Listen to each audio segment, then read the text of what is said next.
Hey everybody, it's DragonZBW, and I'm back with another one of these Python terminal programming tutorials. So, in this episode we're going to be covering if statements and some variations on those, as well as some different loops like while and for. Okay, so let's get started by creating a new Python file. Let's just call it if statements.py. And then I enter insert mode. And again, you have to type that line at the beginning of every Python program that you write. Alright, so let's get started. So basically, an if statement checks whether a condition is true or not, and then performs an action if it's true.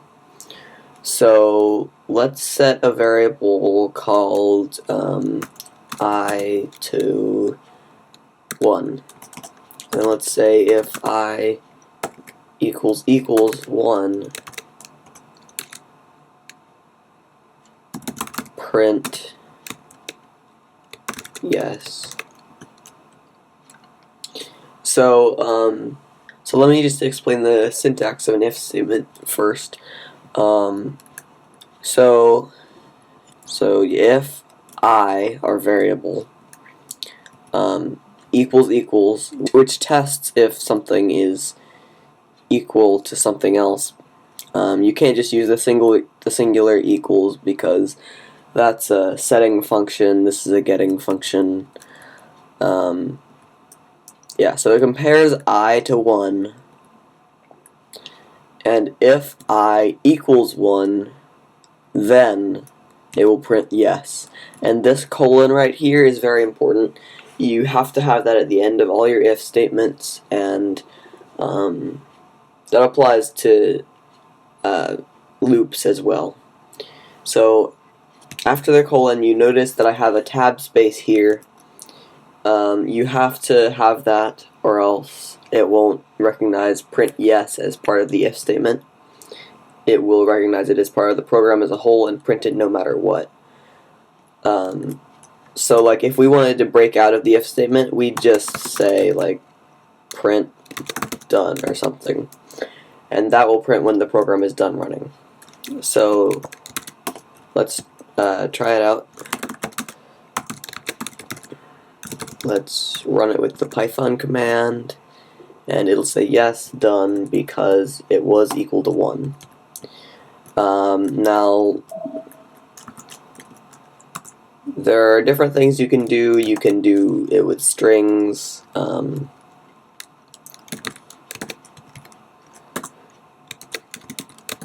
that will print yes as well.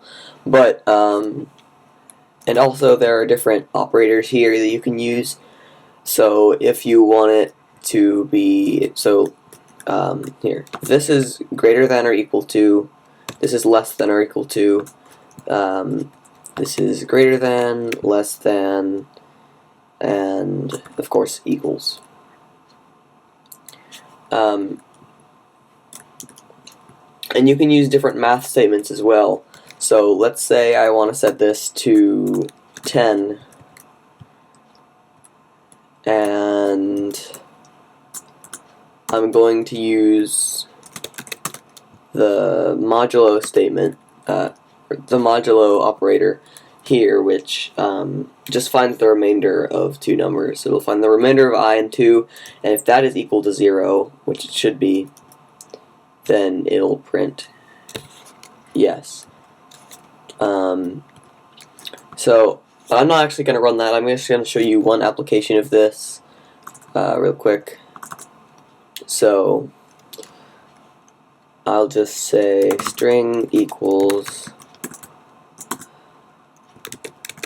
input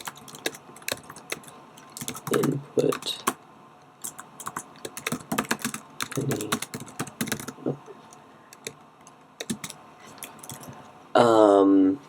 And actually want to convert this to an integer. I'm going to change this to num. And of course the variable name doesn't matter. I'm just changing it to fit what it is. Alright, so we have our number variable as input any number. And now we're going to call an if statement. If num modulo 2 equals 0, then print the number is even, because modulo just, as I said before, it finds the remainder. So if the modulo of num and 2 is 0, then num would be even. So now I'm going to go ahead and add another part of the if statement, which is called else. And what else will do is, if the if statement that you called before is not true, then the else will run. So basically, if it's not an even number,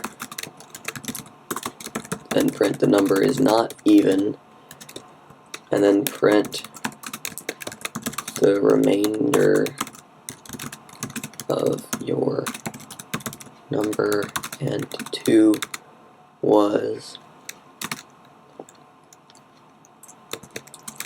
They'll concatenate it with string of number 2, or num modulo 2. And then again, we can break out of the if statement by just putting it on a line without a tab, and then print done. You don't have to do that. I'm just showing it as a way to break out of the if statement. So I'll run it. It'll say input a number. So let's go with 6. If the number is even, 10. The number is even. 3. The number is not even. The remainder is 1. 49. Number is not even. The remainder was 1. So as you can see, there's a lot of different things you can use if statements for, and I'm going to show you one more thing with them. If you want to have multiple if statements, but you don't want to like layer them all inside of an else. Like if you want to have, let's say you want the user to input a string, and you want to say, if the string is equal to Bob, then do something. If it's not, but it's equal to Jimmy, then do something else. If it's not equal to Jimmy or Bob, but it's equal to Tom, then do something else. So the way you accomplish that is by putting in an elif statement, which is for else if.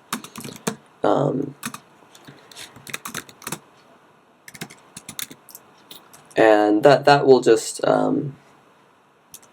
this is basically the same thing, because all odd numbers modulo 2 have a remainder of 1. So it'll do the same thing, but well, that was weird.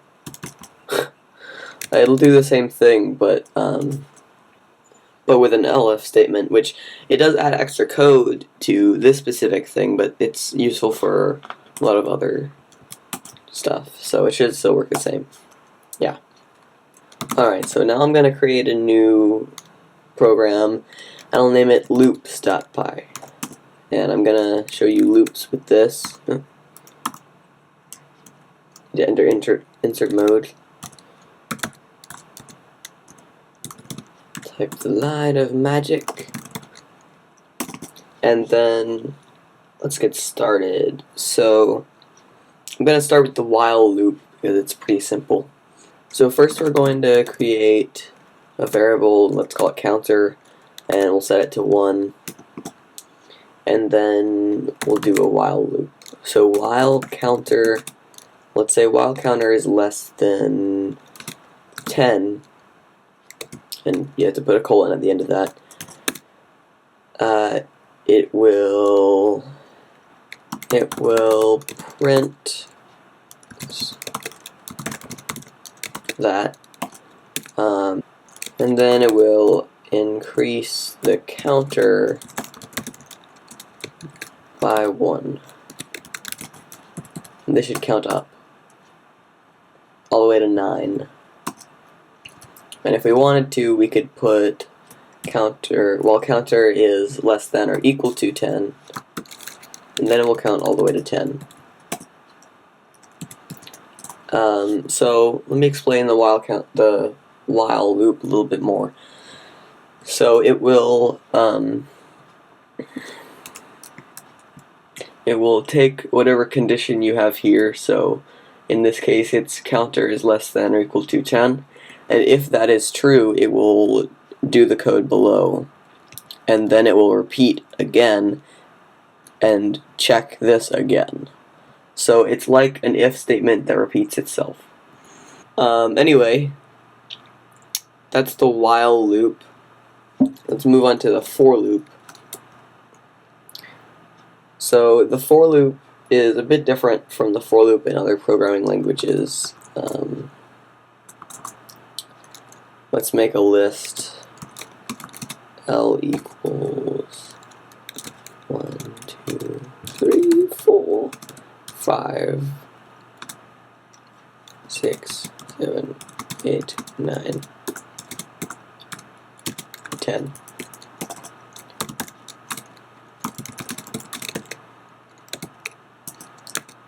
And then I'll create the for statement thing. And we're just going to have it print item. And this is very similar to the last program, but it's a little bit more simple, I guess. Except for the fact that we have to declare a list, and I'll talk about that in a second. But basically, for item in L, it will start at the beginning of the list, and it will iterate through all of the items in L. And you don't have to use item. You could call it like number or something, but for now I'm just going to use item. That's just a name that you make up. It doesn't really matter. Just know that within the scope of the for loop, that will be the name that you use to get the value of whatever item in a list or dictionary or whatever you're in.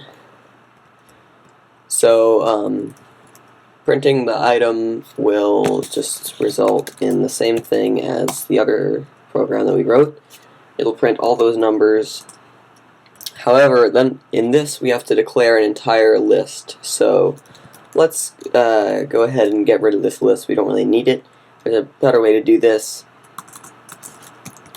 All we have to do if we want to get a actual range of numbers is type in range and then type in the numbers that we want it to be between. And I believe this is inclusive. We'll find out in a second. They should do the same thing. Okay, so it is not inclusive on the second number, but it is on the first number. Just so you know, you have to make the first number the one you want it to start at, and the last number the one that is after the one you want it to end at, which is kind of interesting. I don't know why I would do that, but it does. So anyway, this is much more efficient than writing a while loop or a for loop that iterates over a list. However, there are still some places where you would want to use a list, like if you wanted to have a for loop that iterates over strings. So I'm just going to write a quick program here that'll iterate over some different strings. So yeah, I'll just cut to when I'm done, because this might take a little while. Alright, so I've finished making my little program here, and this will basically just iterate through 3 strings that the user inputs. You can look over this. It's nothing that I haven't covered in a previous episode, so if you don't really understand this code, you can go back We covered raw input in my first video, and we covered lists in the second video, so you should be able to get all the information you need if you don't understand this already. So I'm going to go ahead and run this, and it'll ask me for name 1. I'll name him Bob, Jim, and Jim Bob. And it will print them all out. And that doesn't seem very useful, of course, but there's lots of different uses for loops. Not just repeating the same thing that the user just inputted. There are a lot of other things you can do with it. So I think that will be all for this episode. I hope you enjoyed. I hope you learned something. Next time I think we'll be going over dictionaries and perhaps a little bit more on lists, because I didn't get to cover all the things that I wanted to about lists. So I'll see you next time. Thanks for watching. This is DragonCBW signing out. I'll see you later.